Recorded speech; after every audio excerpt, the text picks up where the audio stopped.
Muy buenos días, estas son las claves de la mañana. Hugo Aguilar encabeza votación para presidir la Suprema Corte. El INE no cancelará registros de 13 candidatos judiciales. Voto nulo y no marcado suman 26.6 millones. Platicamos con Emilio Suárez. Nuevo modus operandi de intento de asalto en la Ciudad de México. Alianza PAN-PRI gana municipios clave de Durango. El gobierno debe frenar ingreso de armas a México, afirma Moreira. El empleo formal cae 58% en México al cierre de mayo. Rechaza Congreso de Guanajuato despenalización del aborto. Prevé el Infonavit colocar 85,000 viviendas en julio. Arancel al acero encarecerá obras inmobiliarias 10% según la ADI. Y además, mucho más. Hoy es viernes 6 de junio de 2025 y aquí comenzamos.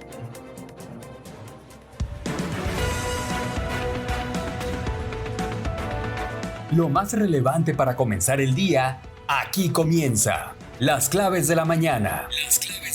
Con Fernando Moctezuma Ojeda.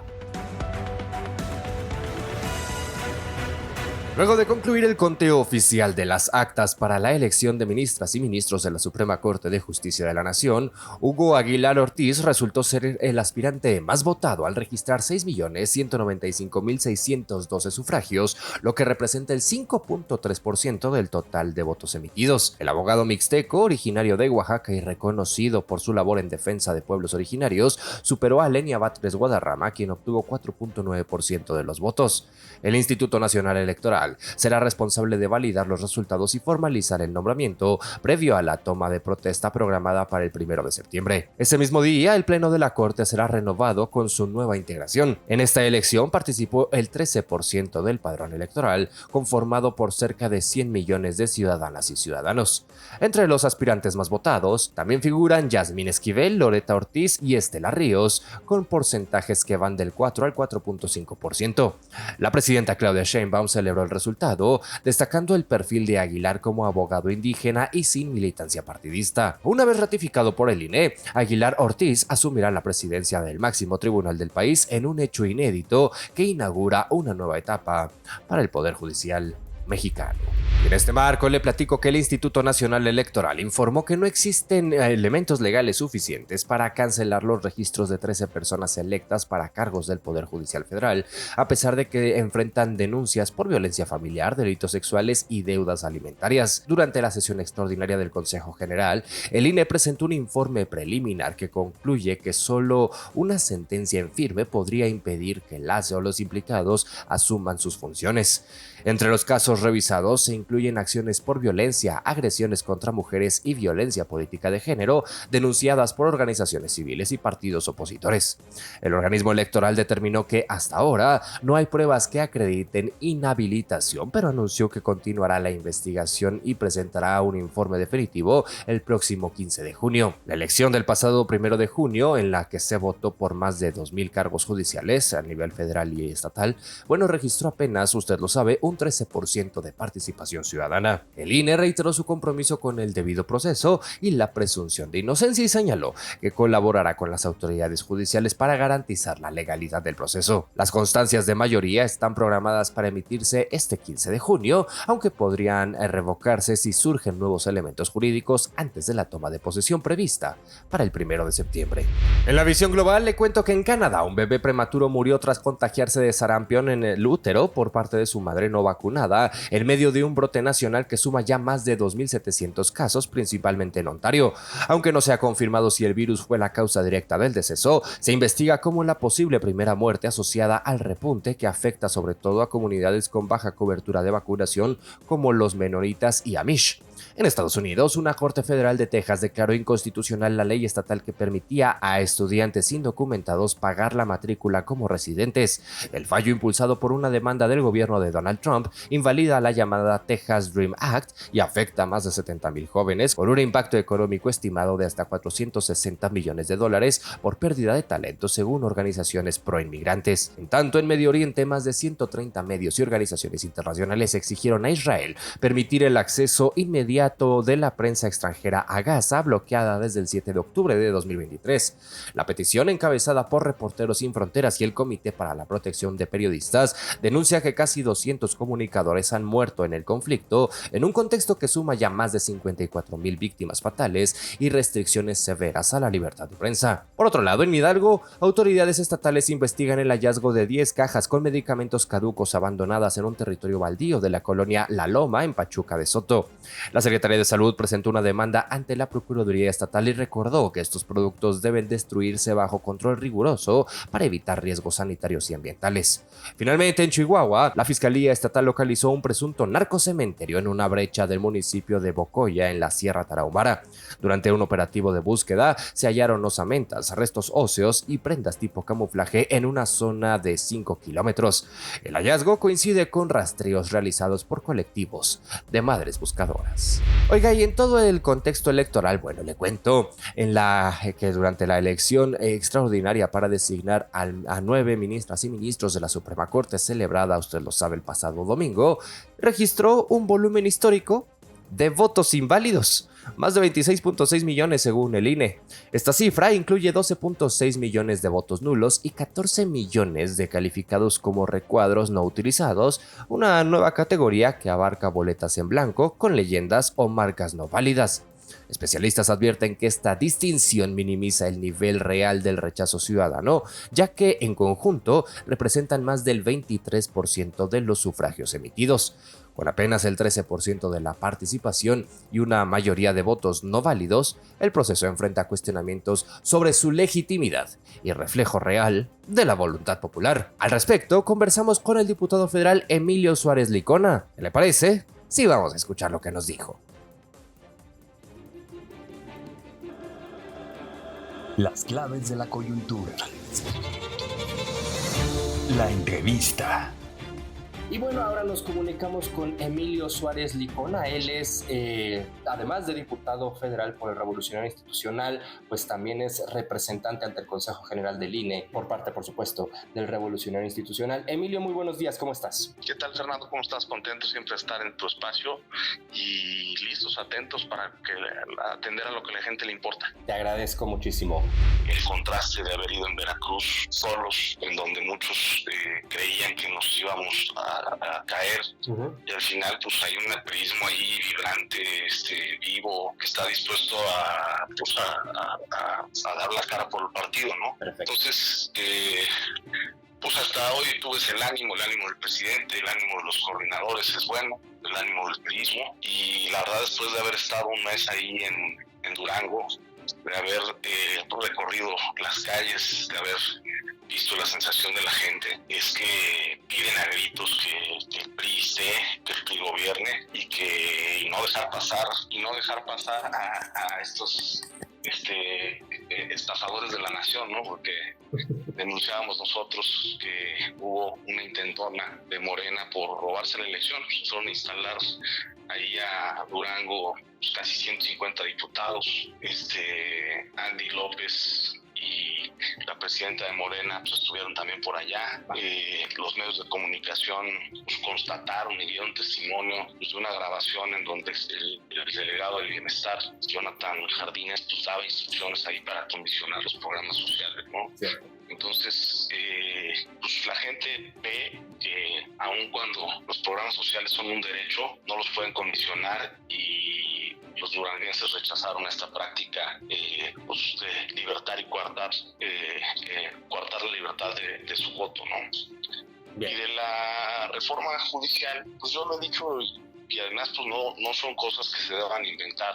Esta es la elección históricamente que ha tenido, la elección, el proceso electivo que históricamente ha tenido menor participación en la historia de México. Entonces, pues si hubiera sensatez de parte del gobierno, de parte de Morena, deberían tener una reflexión profunda de cómo se construyó el modelo. Nosotros advertimos desde un principio que el sistema electivo legislativo era complicado, los jueces no podían buscar quedar bien con el elector o con quien fuese a costa de su imparcialidad al momento de impartir justicia. Y en este caso, pues, evidentemente, pues, cuando hay 87% de la población que decidió no ir a votar, cuando del 13% que sí decidió a votar, quien gana son los votos de las casillas en blanco, con casi el 12%, y el otro, pues casi 11 y pico, representan los votos, el 11% representan los votos nulos. O sea, estamos hablando de más o menos 16 millones de votos entre estos dos conceptos, lo cual representa el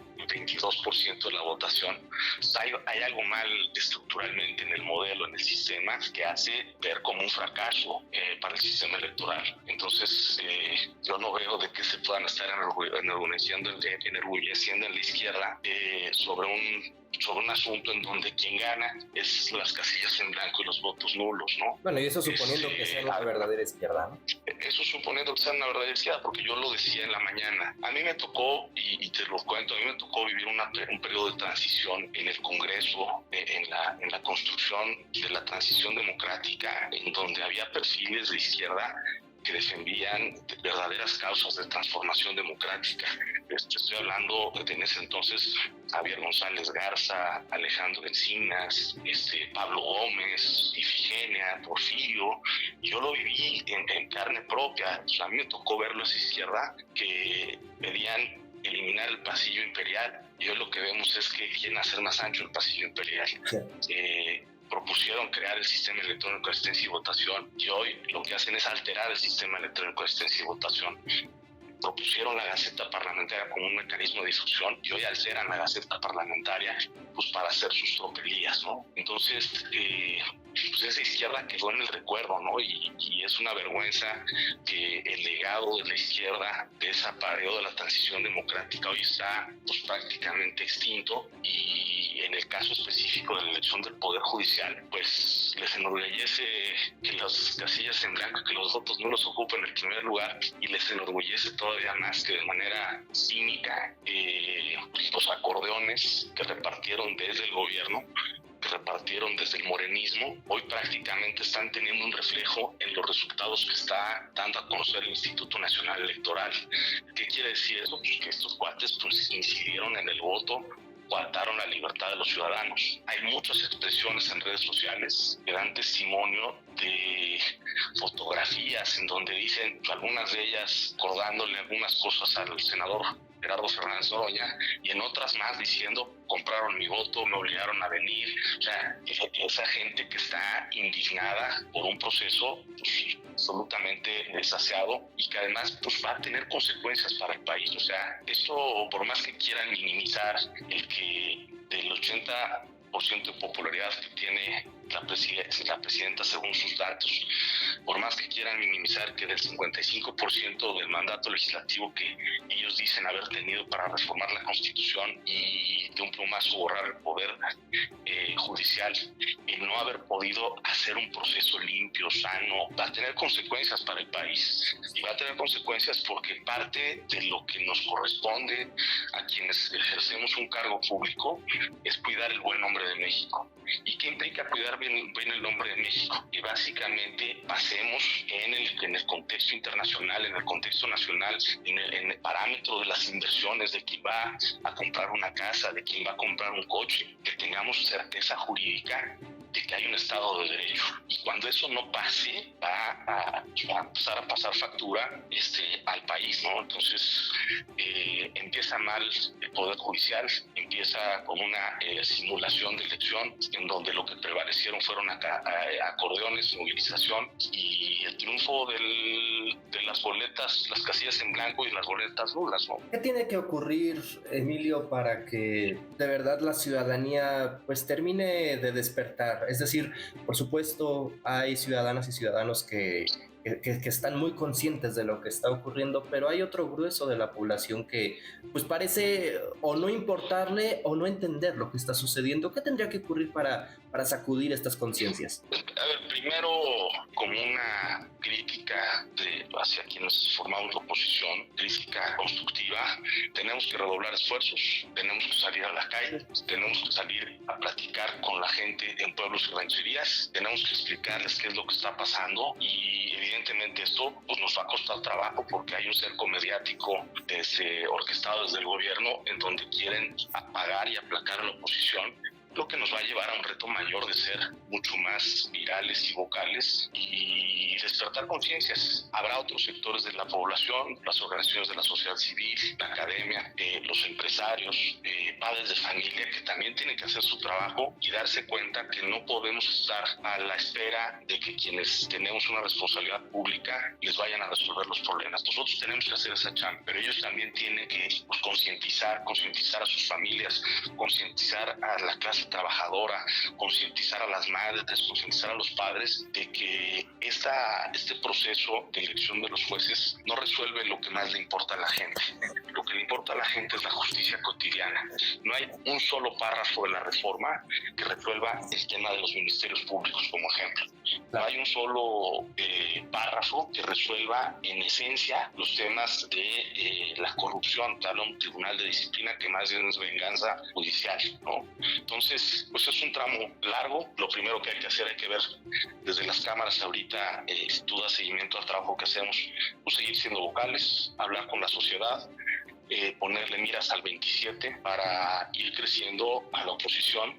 Y hoy lo que pasó en Durango y Veracruz pues es una señal alentadora. Morena pierde, Morena disminuye frente a toda la oposición, y eso es una señal de que la gente pues no está contenta, no está contenta con lo que está pasando. Dice Andrés Manuel López Beltrán, el secretario, no sé qué título le pusieron ahí en Morena, pero pues el hijo de Andrés Manuel López Obrador, dice él que en Durango no hay democracia. No, hombre, en Durango tan hay democracia que hoy, por ejemplo, todos los partidos tienen municipios, todos los partidos lograron obtener algunos triunfos electorales, nosotros crecimos, Morena pues está a la par ahí peleándose con Movimiento Ciudadano, pero no hubo una sola denuncia, a diferencia, y te lo digo así, ¿no? A diferencia de lo que nosotros denunciamos del delincuente de Jonathan Jardines, no hubo una sola denuncia probada con hechos en donde se le impute al gobierno de Esteban Villegas alguna irregularidad en el proceso electoral. A diferencia de lo que nosotros hicimos con los llamados servidores de la nación, los siervos de la nación, yo les digo estafadores de la nación, de que fueron a cooptar y amenazar a la gente. No les funcionó, y eso la gente tiene que estar muy consciente. Los programas sociales es un derecho constitucional que no viene de la época de Morena, viene desde la formación de la Constitución del 17, los derechos sociales que tuvieron distintos reflejos y que evidentemente han tenido una evolución en el tiempo en cómo se pueden plasmar para mayor beneficio de la gente, y traen historia en los gobiernos del PRI los programas sociales y nunca se les quitaron a costa de los votos. Entonces no hay que permitir eso. En Durango ya la gente está consciente de eso y vamos a replicarlo a las demás partes del país. Coahuila en el 26 vamos a ganar, y ahí es el camino de darle señales a la gente de que hay oposición y hay esperanza y hay futuro. ¿Es este triunfo del priismo en Durango y en ciertos municipios de Veracruz un reconocimiento al trabajo de Esteban Villegas, Emilio? Yo creo, lo decía hoy la senadora Carolina Villano, en el gobierno le apostaron a doblar al gobernador y el gobernador sacó la casta por el PRI, hizo buen trabajo y es el reconocimiento a un gobierno que ha dado resultados, que es lo mismo que está pasando con Manolo Jiménez, es lo mismo que está pasando con nuestros presidentes municipales. Es el reconocimiento a que el PRI está ahí dando la cara por la gente, dando la batalla a costa de la que sea, ¿eh? No nos van a callar, como dice el presidente Alejandro Moreno, vamos a seguir vocales y vamos a seguir dando la batalla. Y la gente se da cuenta de eso, la gente se da cuenta de que estamos peleando por las verdaderas causas sociales. El esfuerzo que debe hacer el partido es salir a la calle, doblegar el esfuerzo, Y si caminamos 1-2 horas diarias, hay que caminar 10 horas en la calle y hay que platicar con la gente y hacerlas conscientes de lo mucho que está en juego y de lo mucho que está por venir con un cambio distinto a Morena. Redoblar el esfuerzo en las calles, eso es algo que verdaderamente toda la oposición, por supuesto el priismo, pero toda la oposición debería entender. Ahora te hago la pregunta de contraparte, Emilio. ¿Es esta derrota o esta disminución de Morena tanto en Veracruz, particularmente en Veracruz y también en Durango, un castigo, es un voto de castigo hacia los gobiernos de Morena? Yo no tengo la menor duda de que el reflejo está, por un lado, en el caso de Durango, es el reconocimiento y el volver a apostar por un gobierno priista, y en el caso de Veracruz, el mal gobierno de Cuitlagua García y evidentemente pues lo que va de la administración de Rocío Nale, ¿no? Corrupción, dispendios. La gente está enojada y la gente, eso se vio en la votación y en la disminución que tuvo Morena en territorio en Veracruz. ¿Cómo se vislumbra el panorama, Emilio, todavía falta, pero pues para 2027, que será otro año muy fuerte electoralmente? A ver, el país pues van a transitar muchos asuntos importantes. Está el TEMEC, está pues la agenda legislativa que está planteando Morena.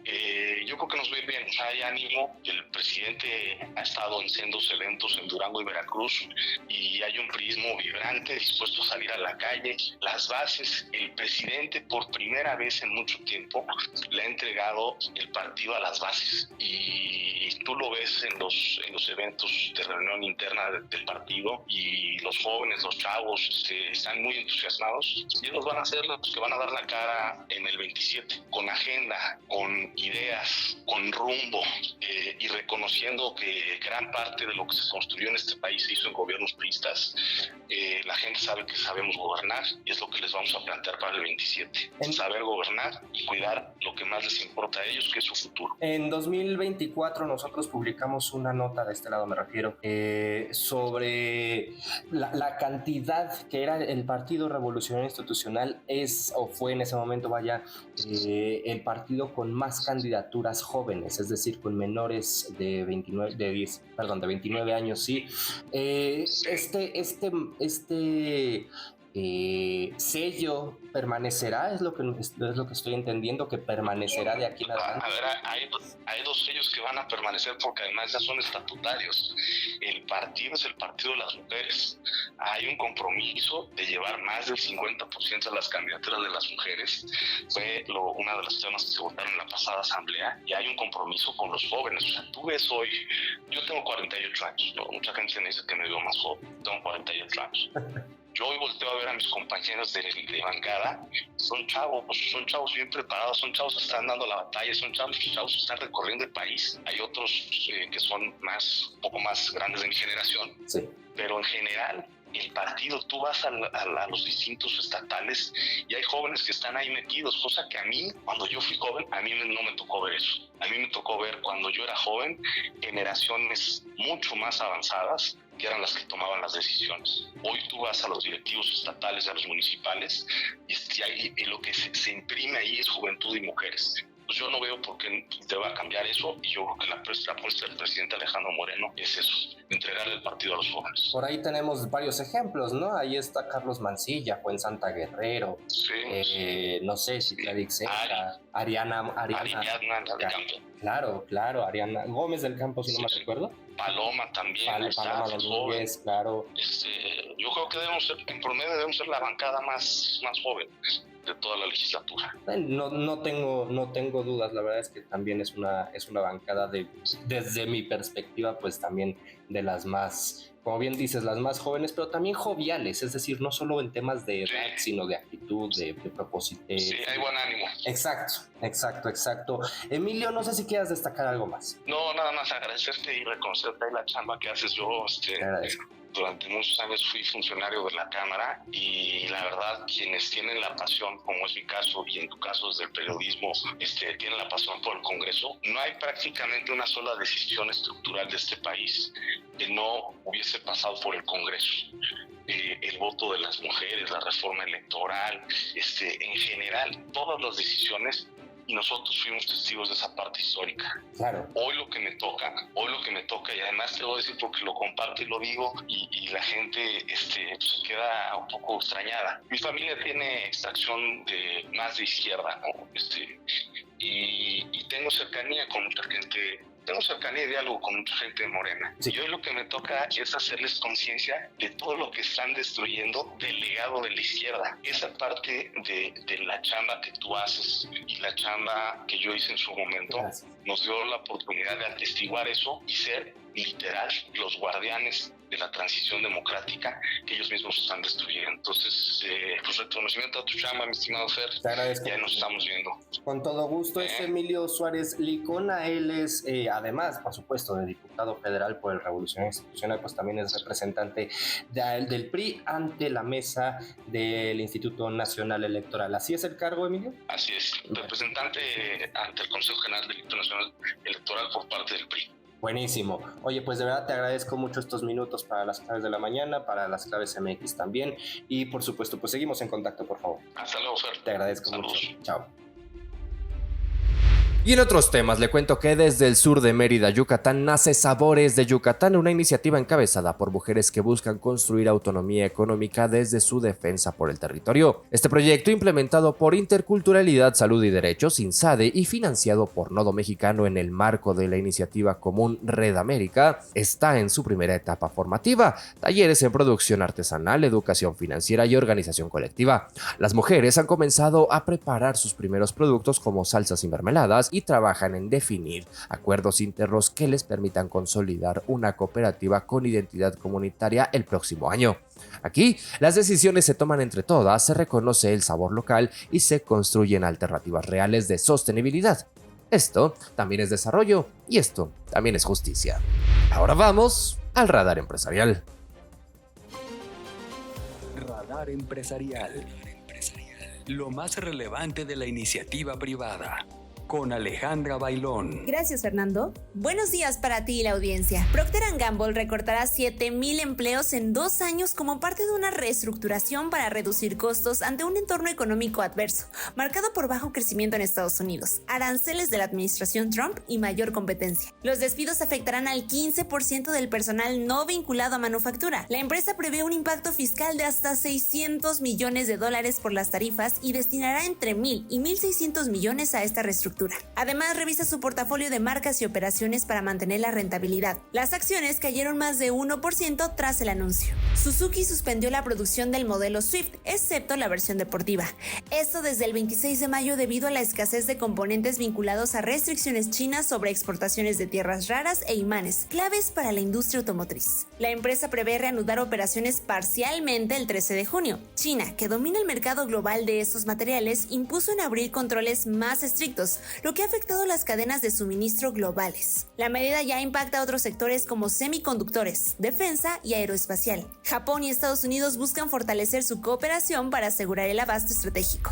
A pesar del entorno económico adverso, el mercado de alimentos para mascotas en México creció 6% en el primer trimestre de 2025, impulsado por la creciente humanización de perros y gatos como miembros centrales del hogar. Este fenómeno ha transformado los hábitos de consumo. Los hogares ajustan marcas o presentaciones, pero no recortan el gasto, incluso entre los sectores de menores ingresos. El segmento de alimento húmedo más sofisticado y de mayor valor agregado creció 13%, mientras que el seco cayó 4%. La industria ha respondido con nuevas inversiones. En 2024 se instalaron 3 plantas dedicadas a alimento húmedo, con una inversión de $4,200 millones y se anticipan más en los próximos años. El canal a granel, que ya representa el 8.6% del mercado, permite mantener calidad con control de gasto. Además, crecen categorías como snacks, premios y productos médicos. Para 2025, Conafab prevé un crecimiento del 1% en volumen y 1.9% en valor hasta alcanzar $3,590 millones,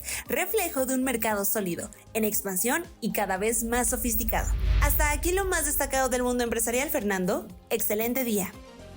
Bueno, es que uno como quiera, pero las criaturas. Muchísimas gracias, Ale. Muy buenos días. nacionales. Oiga, y en la Ciudad de México, autoridades alertan sobre una nueva modalidad de intento de fraude vehicular. Personas se acercan a automovilistas en movimiento para advertirles falsamente que traen las placas al revés, es decir, las placas delanteras en la parte trasera y viceversa. Esto, bueno, buscando que se detengan en la vía pública. Si bien el C5 no ha recibido denuncias formales, recomienda no detener el vehículo, evitar interactuar con desconocidos y reportar cualquier situación sospechosa al 911. Expertos en seguridad vial aconsejan mantener los seguros activados, circular por rutas conocidas y documentar cualquier incidente siempre que no represente riesgo. Aunque este método carece de sustento legal, bueno, usted sabe, no hay un orden específico en que deban colocarse las placas de su vehículo, bueno, ya es motivo de alerta para la prevención del delito en la capital. Y en Durango, bueno, el Instituto Electoral y de Participación Ciudadana confirmó este jueves el cierre del cómputo final en municipios clave. En Mapimí y Nazas, la coalición PAN-PRI se impulsó por márgenes mínimos de 1 y 4 votos respectivamente. En Mezquital, tras el robo de paquetes electorales, los partidos acordaron validar los resultados asentados en las actas, confirmando la victoria de Morena. Se reportó alternancia en 24 ayuntamientos, equivalente al 61.5% del total. La participación ciudadana fue del 45.48%, con más de 647,000 votos emitidos y 17,615 sufragios nulos. Las autoridades electorales destacaron la instalación del 100% de casillas y una jornada en condiciones de paz y legalidad. Por lo pronto, vamos a un dato. Gracias, Fernando. Buenos días para ti y la audiencia. Este 6 de junio se conmemoran 80 años del día D, el histórico desembarco aliado en Normandía durante la Segunda Guerra Mundial. Conocida como la Operación Overlord, fue la mayor invasión anfibia de la historia, encabezada por el general Dwight D. Eisenhower y ejecutada por más de 156,000 soldados de Estados Unidos, Reino Unido, Canadá y otras naciones aliadas. El objetivo: liberar Europa Occidental del control nazi. La operación implicó un despliegue masivo de recursos, más de 7,000 barcos y 12,000 aeronaves, y enfrentó dura resistencia alemana, especialmente en la playa Omaha. A pesar de las condiciones climáticas adversas y las fuertes pérdidas, alrededor de 10,000 bajas aliadas, incluyendo más de 4,000 muertes, el día D fue clave para romper el dominio nazi en Europa. Las playas de Utah, Omaha, Gold, Juno y Sword son hoy símbolo de sacrificio y cooperación internacional. El legado del día D sigue vivo como recordatorio de la lucha por la libertad y la paz mundial. Hasta aquí el dato del día, Fernando. Excelente viernes. La importancia de la memoria histórica. Y por su parte, el coordinador del PRI en la Cámara de Diputados, Rubén Moreira Valdés, calificó como un revés narrativo la decisión de la Corte Suprema de Estados Unidos de desechar la demanda mexicana contra fabricantes de armas, pero advirtió que el verdadero problema es la falta de control fronterizo en México. Durante un encuentro con representantes de los medios de comunicación, señaló que el tráfico de armas estadounidense representa una grave amenaza a la seguridad nacional y propuso un acuerdo trilateral en el marco del TEMEC, el Tratado entre México, Estados Unidos y Canadá, que aborde armas, drogas y cooperación fronteriza. Moreira también criticó la herencia en materia de seguridad del expresidente López Obrador y denunció la debilidad diplomática de la Cancillería. En cuanto al proceso de elección judicial promovido por Morena, anunció una impugnación por las irregularidades como la baja participación, uso de acordeones e intromisión de las y los gobernadores, calificando como ilegítimos a los jueces electos. Oiga, y cambiando de tema, bueno, le cuento que la creación de empleo formal en México cayó 58.8% anual entre enero y mayo de 2025, con tan solo 133,665 nuevos empleos, de acuerdo con información del Instituto Mexicano del Seguro Social, el IMSS. Se trata de la mayor baja para un periodo similar desde 2021. Tan solo en mayo se perdieron más de 45,000 empleos, encadenando 2 meses consecutivos de cifras negativas. El sector más afectado fue construcción, con una caída del 7.1% anual, seguido de sectores extractivo, agropecuario e industrial. En contraste, comercio, energía, transportes y servicios mostraron un crecimiento. A pesar del descenso, el número total de trabajadoras y trabajadores afiliados superó los 22 millones, con el 87.2% de empleos permanentes, el nivel más alto en 16 años. Además, el salario base de cotización alcanzó un récord histórico de 629.9 pesos diarios, con un incremento del 7.6% anual. El IMSS advierte que la desaceleración está vinculada al menor dinamismo económico y continuará monitoreando la evolución del empleo en lo que resta del año. En los mercados le cuento que el dólar en ventanilla se cotiza hasta en 19.62 pesos a la venta y 18.60 a la compra, mientras que el euro se ubica en los 21.91 pesos a la venta y 21.90 a la compra. La gasolina magna se vende hasta en 23.66 pesos por litro, la premium en 25.59 y el diésel en un máximo de 25.98 pesos por litro según el precio promedio nacional. Mientras tanto, la mezcla mexicana de exportación se ubica en los 58.96 dólares por barril. Por su parte, el índice de precios y cotizaciones de la Bolsa Mexicana de Valores finalizó la jornada en 57.777.49 puntos, una recuperación del 0.51%. La acción ganadora fue Industria Peñoles con una ganancia del 10.16%, mientras que la perdedora fue TIC con un retroceso del 4.19%. Y en los estados, el Congreso de Guanajuato rechazó este jueves la despenalización del aborto tras una votación que generó protestas dentro del Pleno por parte de colectivos feministas y legisladoras. El resultado fue posible luego de que la diputada del Partido Verde Ecologista de México, estos que se dicen muy progresistas y pro derechos, y bueno, Luz Itzel Mendo, cambiara su voto en contra de la iniciativa, lo que provocó gritos de traidora desde las gradas. Mendo argumentó que su decisión fue tomada con responsabilidad, aunque afirmó que el aborto no debe convertirse en una política pública obligatoria. A ver, nadie está diciendo que sea obligatorio abortar, señora diputada. En fin, en respuesta, la bancada de Movimiento Ciudadano anunció que solicitará una alerta de género por considerar que se vulneran los derechos de las mujeres. El debate se dio en un contexto nacional donde varias entidades ya han despenalizado el aborto conforme a los criterios, a la sentencia de la Suprema Corte. Hasta el momento, el Congreso local no ha fijado una postura oficial sobre los hechos ni fijará. Oiga, y el Instituto del Fondo Nacional de la Vivienda para las y los Trabajadores, el Infonavit, proyecta la colocación de 85,000 viviendas para las y los trabajadores con ingresos entre 1 y 2 salarios mínimos para julio de 2025, según informó su director general Octavio Romero Oropesa durante la exposición inmobiliaria The Real Estate Show. Estas viviendas forman parte de la meta gubernamental de entregar 600,000 casas al cierre del sexenio. Romero Oropesa destacó la solidez financiera del instituto con un fondo de ahorro que asciende a 943,000 millones de pesos, derivado del 5% de los salarios de las y los trabajadores. Sin embargo, advirtió que el déficit de vivienda podría aumentar y llamó a los desarrolladores, en particular a quienes construyen viviendas de alto costo, a participar en proyectos accesibles para las y los trabajadores que ganan entre 3 y 6 salarios mínimos.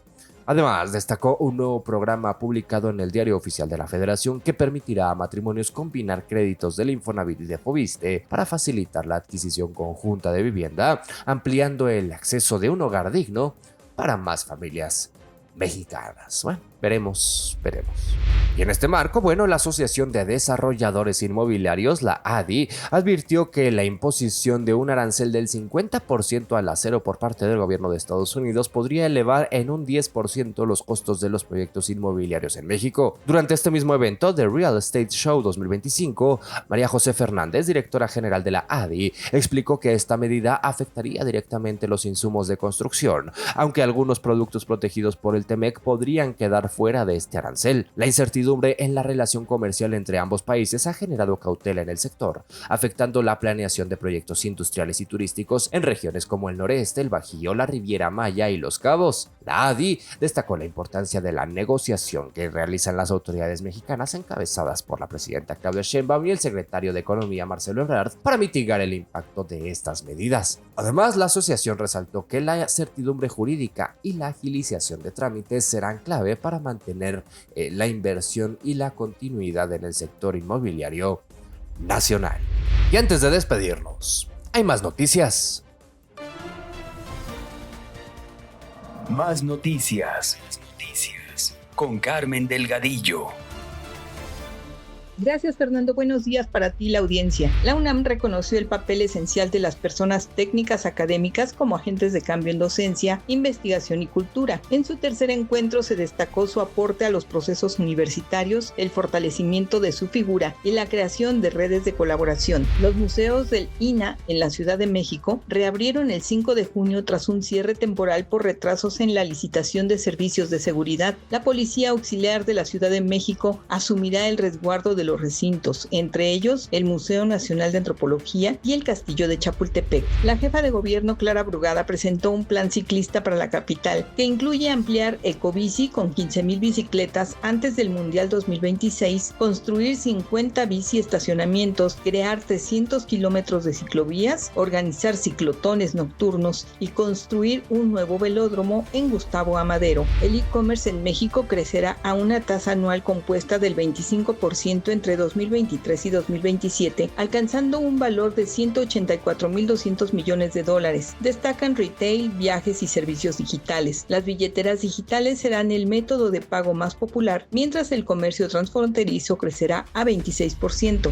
Durante el Hot Sale, Mercado Libre vendió más de 1,500 productos por minuto con 20 millones de unidades en 9 días y 10 millones de paquetes entregados, la mitad en menos de 24 horas. Meli Plus sumó 10,000 nuevos usuarios diarios. Las categorías líderes fueron electrónica, moda y belleza. Durante el Hot Sale 2025, el 54% de los usuarios mexicanos prefieren pagar en persona por desconfianza en pagos digitales. El 25% ha sufrido riesgo como cargos no reconocidos. Se recomienda usar sitios seguros, evitar redes públicas y activar medidas como la verificación en 2 pasos. La Bolsa Institucional de Valores lanzó Viva AI, un ecosistema de inteligencia artificial para mercados financieros en México enfocado en formación, innovación y colaboración tecnológica. Con apoyo académico y premios busca impulsar eficiencia y transparencia, mientras el FMI advierte riesgos como volatilidad y ciberataques. Solo Guyana es autosuficiente en los 7 grupos alimentarios esenciales. China y Vietnam cumplen 6. La mayoría de países depende del comercio internacional con vulnerabilidades ante las crisis. Latinoamérica muestra fortalezas en frutas, pero deficiencias en verduras y pescado. NASA detectó 3 agujeros negros supermasivos devorando estrellas masivas, generando un brillo extremo y energía mayor a 100 supernovas. Estos eventos, clasificados como transitorios nucleares extremos, ofrecen nuevas formas de estudiar agujeros negros y sus galaxias anfitrionas. Un estudio del Trinity College revela que las olas de calor aumentan hasta 13 veces la propagación de enfermedades en modelos animales, superando el impacto del frío. Se subraya la necesidad de modelos más complejos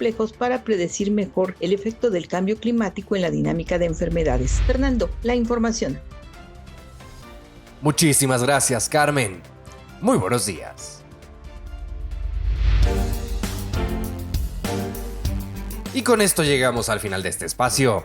Antes de despedirme, quiero pedirle que considere seguirme en esta plataforma, comentar sus opiniones y si la información le resultó útil, comparta este episodio con quien usted crea que también le puede ser de utilidad. Si usted nos escucha en Spotify, le recomiendo encarecidamente muchísimo que vaya usted a Spotify o a cualquiera de las otras plataformas, digamos, de audio, a escuchar particularmente la recomendación musical del señor John Zavala, que bueno, por razones de autor no podemos publicar a través de YouTube. En fin, yo le agradezco muchísimo que me permita acompañarle, el favor de su confianza, y le recuerdo que los detalles de toda esta y mucha más información la encuentra disponible en fermoctezuma.news y en todas las redes sociales como @fermoctezuma.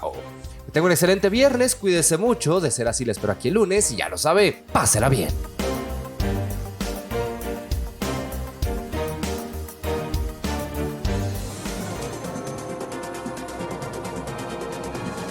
Ahora sabes lo que necesitas para comenzar tu día. Esto fue Las Claves de la Mañana, presentado por fermoctezuma.news.